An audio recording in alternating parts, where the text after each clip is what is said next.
शेकाप विधानसभा तयारीला लागली। पंढरपूर पक्ष वर्धापन दिनी प्रचाराचा नारळ फुटणार।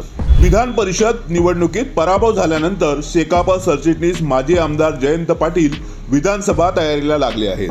त्यांनी शेकाप वर्धापन दिनानिमित्ताने विधानसभा निवडणुकीचा प्रचाराचा नारळ विठ्ठलाच्या साक्षीने वाढविण्याचे जाहीर केले आहे। मात्र शेका पक्षाचे उमेदवार महाविकास आघाडीची जागा वाटप होईपर्यंत जाहीर केले जाणार नाहीत असेही त्यांनी स्पष्ट केले। मी रायगड जिल्ह्यातल्या विधानसभेचा नारळ आमचं अधिवेशन होतंय, जे आमचं 3-4 वर्षांनी अधिवेशन होतं ते पंढरपूरला होतंय 2 आणि 3 तारखेला। आणि त्या अधिवेशनातच आम्ही त्या ठिकाणी अधिवेशन झाल्यानंतर विठ्ठलाच्या मंदिरामध्ये आम्ही नारळ ठेवतो की कुठली याच्यावर चर्चा करायची, डिमांड करायचा नाही आणि उमेदवार पण जाहीर करायचे नाही।